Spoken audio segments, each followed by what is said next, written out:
Baba Yoweri Kaguta Museveni olwa akasente leka nkwete baba.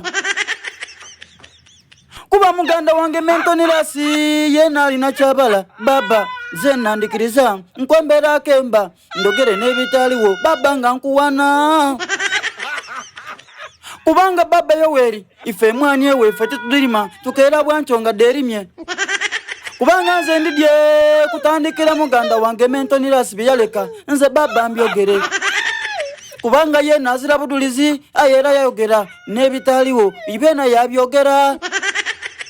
Kubanga baba Yoweri okusoma tya malaku ayo mulimo nina nakozesa obwongo bwange nafuna omulimo.